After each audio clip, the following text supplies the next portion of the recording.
Hello मित्रों, नमः संस्कृता। कैसे हैं आप सब? आशा करती हूँ अच्छे होंगे। मैं सीमा वर्मा अपने यूट्यूब चैनल ओम अध्ययन केंद्र से आप सभी लोगों का स्वागत करती हूँ। आज की क्लास शुरू करने से पहले आप सभी मित्रों से अनुरोध है, जिन्होंने चैनल को सब्सक्राइब नहीं किया है प्लीज़ चैनल को लाइक, सब्सक्राइब, शेयर करिएगा।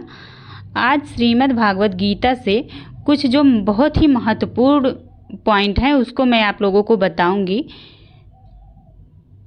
मैं आप लोगों को विस्तृत रूप से नहीं पढ़ाऊँगी, जो पॉइंट बहुत ज़्यादा इम्पॉर्टेंट होगी वही मैं आप लोगों को बताऊंगी। जैसे पिछले बिहार टीजीटी में गीता से 3 प्रश्न पूछे गए थे, तो इसलिए जो मेन पॉइंट रहेगी वही बताया जाएगा। और पीजीटी में भी गीता से प्रश्न 3-4 प्रश्न उठे थे। ये टीजीटी, पीजीटी और जो है जूनियर शिक्षक भर्ती के लिए बहुत ही इम्पॉर्टेंट है, तो आप लोग ध्यान दीजिएगा। जो मेन पॉइंट रहेगी वही बताऊंगी, तो उसको आप लोग अच्छे से याद करिएगा। श्रीमद् भागवत गीता। गीता मानव मात्र का धर्म शास्त्र है। गीता जो है मानव मात्र का धर्म शास्त्र है। गीता को उपनिषदों का सार बताते हुए कहा गया है कि सभी उपनिषद मानो गाय हैं। जो उपनिषद हैं वो सभी गाय से तुलना की गई है और उनका दोहन करने वाले मानो गोपाल नंदन हैं।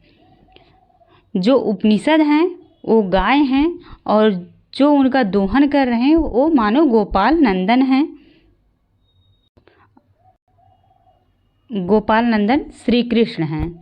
अर्जुन बछड़े हैं और गीता दूध रूपी अमृत है। गीता को दूध रूपी अमृत कहा गया है। इसके बाद महर्षि वेदव्यास द्वारा रचित महाभारत के भीष्म पर्व में वर्णित श्रीमद् भागवत गीता सर्वाधिक लोकप्रिय भारतीय सनातन धर्म का ग्रंथ रत्न है। गीता को सनातन धर्म का ग्रंथ रत्न कहा गया है। ये भी प्रश्न बन सकता है, गीता को सनातन धर्म का ग्रंथ रत्न कहा गया है और यह महर्षि वेदव्यास द्वारा विरचित है। और पूछा जाएगा यह गीता जो है कहाँ से लिया गया है, तो महाभारत के भीष्म पर्व में जो है श्रीमद् भागवत गीता जो है वर्णित है। आगे देखते हैं। विश्व में सर्वाधिक टीकाओं से युक्त होने का गौरव गीता को ही प्राप्त है। पूछा जाएगा सर्वाधिक टीका किस पे लिखी गई है, तो श्रीमद् भागवत गीता पे सर्वाधिक टीकाएं लिखी गई हैं। गीता में वर्णित जो है शंख, गीता में सभी के शंखों का वर्णन है कि किसके शंख का क्या नाम था। तो चलिए देखते हैं, वेरी इंपॉर्टेंट है, आप लोग इसको ज़रूर याद करिएगा। देवता हैं इधर और देवता के शंख। श्री कृष्ण के शंख का नाम क्या था? पांचजन्य। श्री कृष्ण के शंख का नाम पांचजन्य था। अर्जुन के शंख का नाम देवदत्त था। अर्जुन के शंख का क्या नाम था? देवदत्त। और भीम के शंख का नाम था पौंड्र। भीम के शंख का नाम पौंड्र था। युधिष्ठिर के शंख का नाम अनंत विजय था। युधिष्ठिर के शंख का नाम क्या था? अनंत विजय। और नकुल के शंख का नाम सुघोष था। सहदेव के शंख का नाम मणिपुष्पक था। श्री कृष्ण के शंख का नाम पांचजन्य, अर्जुन का देवदत्त, भीम का पौंड्र, युधिष्ठिर का अनंत विजय और नकुल का सुघोष, सहदेव का मणिपुष्पक। तो इन लोगों के शंख का नाम था। इसको आप लोग अच्छे से याद कर लीजिएगा। इसके बाद है गीता के श्लोक संख्या। अध्याय का नाम है, इधर श्लोक संख्या है। तो श्लोक संख्या बहुत ज़्यादा इम्पॉर्टेंट नहीं है, सबसे ज़्यादा इम्पॉर्टेंट ये है अध्याय। जैसे पूछा जाएगा किस अध्याय में क्या है, तो प्रथम अध्याय है अर्जुन विषाद योग। वेरी इम्पॉर्टेंट है, प्रथम अध्याय अर्जुन विषाद योग। इसके बाद दूसरा है सांख्य योग। तीसरा कर्म योग, चौथा ज्ञान कर्म संन्यास योग, पांचवा है कर्म संन्यास योग, छठा है आत्म संयम योग और सातवां है ज्ञान विज्ञान योग जिसमें 30 श्लोक हैं और आठवां है अक्षर ब्रह्म योग जिसमें 28 श्लोक हैं। नौवां है राज विद्या राजगुह योग जिसमें 34 श्लोक हैं। 10वां है विभूति योग जिसमें 42 श्लोक हैं। 11 है विश्व रूप दर्शन योग जिसमें 55 श्लोक हैं। 12वां है भक्ति योग जिसमें 20 श्लोक हैं। 13वां है क्षेत्रज्ञ विभाग योग जिसमें 34 श्लोक हैं और 14वां है गुणत्रय विभाग योग जिसमें 27 श्लोक हैं। 15 है पुरुषोत्तम योग जिसमें 20 श्लोक हैं। 16वां है दैवासुर संपद भाग योग जिसमें 24 श्लोक हैं। 17 है श्रद्धा तय विभाग योग जिसमें 28 श्लोक हैं। 18वां है मोक्ष संन्यास योग जिसमें 78 श्लोक हैं। अब इसमें आप लोगों को क्या याद करना है जो बहुत ज़्यादा इम्पॉर्टेंट है उसको मैं आप लोगों को बताऊंगी। चिन्ह लगा हुआ है, आप लोग याद करिएगा। प्रथम में अर्जुन विषाद योग है, द्वितीय में सांख्य योग, तृतीय में कर्म योग, चतुर्थ में ज्ञान कर्म संन्यास योग, चौथे अध्याय में ज्ञान कर्म संन्यास योग।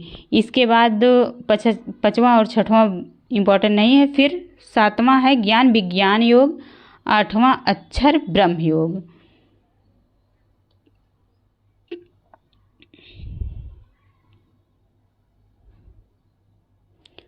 नौवां नहीं है। फिर 10वां विभूति योग याद करिएगा। 11 और 12 बहुत ज़्यादा इम्पॉर्टेंट है, विश्व रूप दर्शन योग और भक्ति योग। 12वां है भक्ति योग। 15 है पुरुषोत्तम योग, ये भी बहुत इम्पॉर्टेंट है। इसके बाद 18 है मोक्ष संन्यास योग।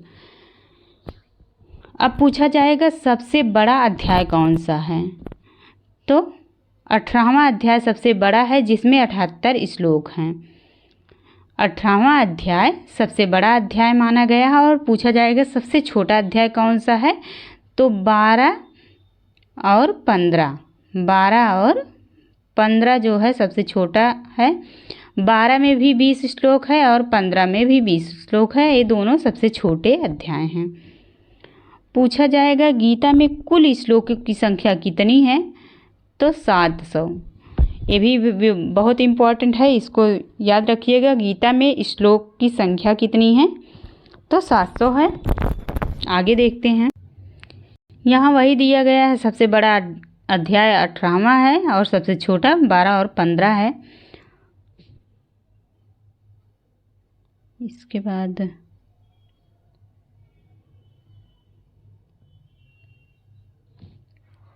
इसको देख लीजिएगा। कौरव पक्ष के प्रथम सेनापति 10 दिन तक सेनापति रहे हैं और कौरवों और पांडवों के गुरु कौरवों के द्वितीय सेनापति 5 दिन तक रहे हैं। पहले सेनापति 10 दिन तक युद्ध किए हैं, दूसरे 5 दिन तक और तीसरे 2 दिन तक। तो पहले 10 दिन तक रहे 10 और दूसरे 5 दिन 15 हुआ और 2 दिन तक रहे 17 और लास्ट सेनापति जो थे वो 1 दिन के लिए थे। आगे गीता में वर्णित चतुर्विध भक्त अर्थार्थी, आर्त, जिज्ञासु, ज्ञानी, ये 4 प्रकार के भक्त बताए गए हैं गीता में।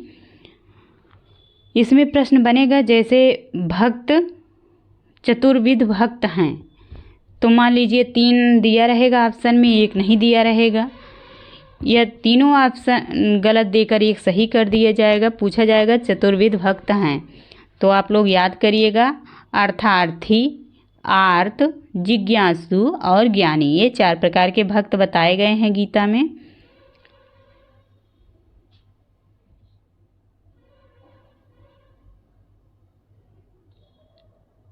इसको देख लीजिए, भगवान के अवतार हेतु, भगवान के जो अवतार लिए उसके कारण क्या हैं। धर्म की स्थापना के लिए, साधु पुरुषों की रक्षा के लिए, पाप कर्म करने वालों को मारने के लिए, धर्म की वृद्धि के लिए, अधर्म की हानि के लिए। इतने कारण थे जिसके कारण से भगवान ने अवतार लिया था। तो इसमें और ऑप्शन गलत देकर प्रश्न बना सकते हैं। आप लोग इसको अच्छे से याद करिए कि धर्म की स्थापना के लिए, साधु पुरुषों की रक्षा के लिए, पाप कर्म करने वालों को मारने के लिए, धर्म की वृद्धि के लिए और अधर्म की हानि के लिए अवतार भगवान ने लिए थे। अब गीता में अर्जुन के लिए संबोधन। जैसे गीता में अर्जुन को और किस नाम से जाना जाता था, तो अर्जुन का यहाँ नाम दिया गया है। अर्जुन उनका नाम था। अर्जुन को गुडाकेश के नाम से, पार्थ, परंतप, भारत, कुंतीपुत्र, पृथापुत्र, धनंजय, महाबाहो, निष्पाप, कुरुश्रेष्ठ, सब्यसाचिन, किरीट, पांडव, कुरुनंदन आदि नामों से अर्जुन को जाना जाता था। तो जैसे इसमें गुडाकेश ये इम्पॉर्टेंट है। पार्थ आप लोग जानते होंगे, और भारत ये भी बहुत इम्पॉर्टेंट है। भारत का आप लोग अभिज्ञान शाकुंतलम में भरत नाम है, तो उसको सोचकर मत कंफ्यूज हो जाइएगा। दुष्यंत और शकुंतला के पुत्र का नाम भरत था। तो भारत पूछा जाए तो अर्जुन का नाम है। इसके बाद पृथापुत्र और कुंतीपुत्र आप लोग जानते होंगे, धनंजय भी जानते होंगे। और एक है किरीट और पांडव भी आप लोग जानते होंगे। ये तीनों याद कर लीजिएगा, बहुत इम्पॉर्टेंट है। भारत, गुडाकेश और किरीट। इसके बाद है श्री कृष्ण के लिए संबोधन। श्री कृष्ण को और किस नाम से जाना जाता था, उनका नाम दिया गया है यहाँ ऋषिकेश, कृष्ण, मधुसूदन, जनार्दन, माधव, श्री भगवान, अरिसूदन, गोविंद, केशव, जगत स्वामी, पुरुषोत्तम, अनंत, देवेश, जगन्निवास, सच्चिदानंद घन, आदिदेव, सनातन पुरुष, विश्वरूप, सहस्त्रबाहो, कमल नेत्र, परमेश्वर, महायोगेश्वर। तो इसमें भी बहुत इम्पॉर्टेंट है ऋषिकेश, ये बहुत ज़्यादा इम्पॉर्टेंट है, ऋषिकेश याद करिएगा। और कृष्ण, मधुसूदन, ये माधव, श्री भगवान, ये सब आप लोग जानते होंगे। एक जनार्दन है, ये भी बहुत इम्पॉर्टेंट है। अरिसूदन, इसको भी आप लोग जानते होंगे, लेकिन ये भी इम्पॉर्टेंट है। गोविंद, केशव, जगत स्वामी, पुरुषोत्तम, अनंत, देवेश, अनंत, ये भी इम्पॉर्टेंट है, इसको भी याद करिएगा। देवेश भी इम्पॉर्टेंट है। जगन्निवास, सच्चिदानंद घन, आदिदेव, ये भी सनातन पुरुष। विश्वरूप आप लोग जानते होंगे। सहस्त्रबाहो, ये आप लोग अच्छे से याद करिएगा। सहस्त्रबाहो में आप लोग किसी और देवता का नाम दे दिया जाएगा तो आप लोग कंफ्यूज हो जाएंगे। तो याद रखिएगा, सहस्त्रबाहो जो है ये श्री कृष्ण के लिए आया है। कमल नेत्र और महायोगेश्वर।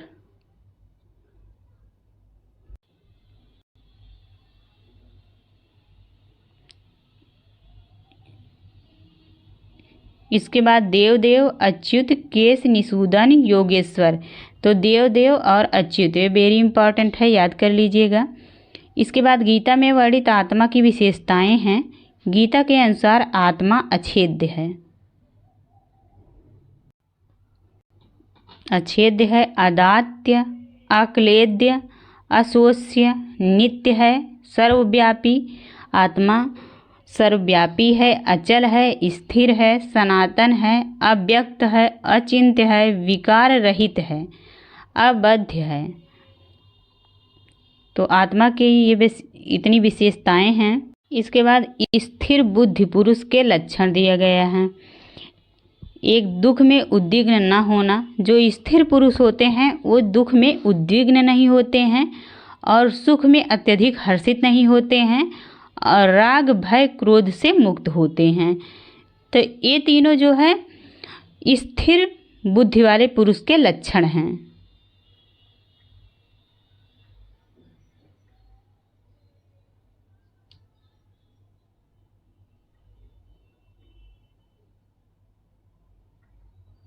गीता के अनुसार अष्ट प्रकृति, गीता के अनुसार अष्ट प्रकृति पहली पृथ्वी, जल, अग्नि, वायु, आकाश, मन, बुद्धि, अहंकार। गीता के अनुसार ये 8 जो है प्रकृति हैं। पहली पृथ्वी, दूसरा जल, तीसरा अग्नि, चौथा वायु, पांचवा आकाश, छठा है मन, सातवां बुद्धि और आठवां अहंकार। गीता में भगवान श्री कृष्ण की विभूतियाँ क्या हैं? जल में क्या है? वो रस हैं। जल में भगवान श्री कृष्ण रस हैं और चंद्र सूर्य में प्रकाश हैं। वेदों में ओंकार हैं। भगवान श्री कृष्ण वेदों में क्या हैं? प्रश्न बनेगा भगवान श्री कृष्ण वेदों में क्या हैं? तो वेदों में ओंकार हैं और आकाश में शब्द हैं। आकाश में शब्द हैं। आदि पुत्रों में विष्णु हैं, देवों में इंद्र हैं, देवों में इंद्र हैं और वेदों में सामवेद हैं। श्री कृष्ण वेदों में क्या है? सामवेद हैं और देवों में इंद्र हैं। यक्ष तथा राक्षसों में कुबेर हैं। 8 वस्तुओं में अग्नि हैं। 8 वस्तुओं में अग्नि हैं। और महर्षियों में भृगु हैं। महर्षियों में भृगु हैं। सिद्धों में कपिल हैं। हाथियों में ऐरावत हैं। हाथियों में ऐरावत हैं। शास्त्रों में वज्र हैं। नागों में शेषनाग हैं और संतानोत्पत्ति में कामदेव हैं। सर्पों में वासुकी हैं। गांव में कामधेनु हैं। जलचरों में वरुण हैं। जलचरों में क्या है? वरुण।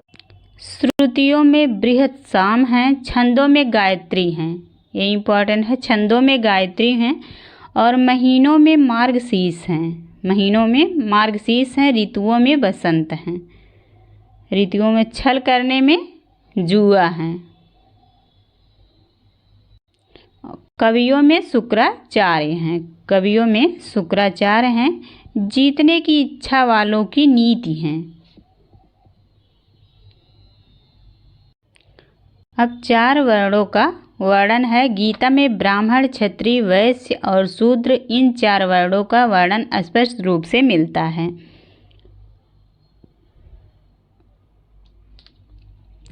वर्ण पहला ब्राह्मण, दूसरे क्षत्रिय और तीसरे पे वैश्य, चौथा शूद्र।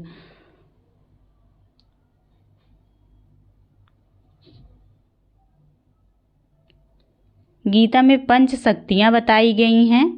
पहली मूल प्रकृति, दूसरा है दिव्य चिन्मय शक्ति, तीसरा योग माया शक्ति, चौथा दैवी शक्ति, पांचवा गुणमयी शक्ति, गुणमयी माया।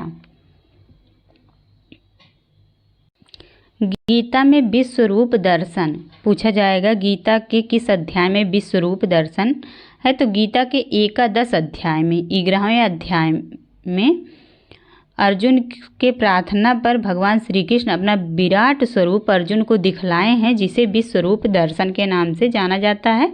11वां अध्याय है।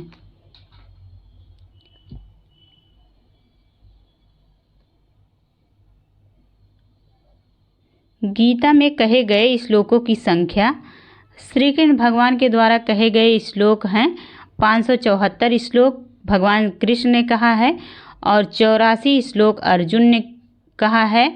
संजय ने 41 श्लोक कहा है और धृतराष्ट्र ने 1 श्लोक कहा है। ये भी इम्पॉर्टेंट है, आप लोग याद करिएगा। भगवान कृष्ण ने 574, अर्जुन ने 84, संजय ने 41, धृतराष्ट्र ने 1 श्लोक गीता में कहा है। गीता में पूछा जाएगा प्रमुख छंद कौन कौन से हैं? अनुष्टुप, बृहति, त्रिष्टुप और जगति, ये प्रमुख छंद गीता में वर्णित हैं। गीता में अनुबंध चतुष्टय के नाम से जाना जाता है। तो पहला कर्म योग, ज्ञान योग, ध्यान योग, भक्ति योग आदि को जो है अनुबंध चतुष्टय के नाम से जानते हैं। पहला कर्म योग, दूसरा ज्ञान योग, तीसरा ध्यान योग, चौथा भक्ति योग। Thank you all of you. आप लोगों को वीडियो अच्छी लगी हो तो प्लीज़ चैनल को लाइक सब्सक्राइब शेयर करिएगा। अगली वीडियो में जो संभावित प्रश्न हैं आने वाले वो मैं आप लोगों को बताऊंगी।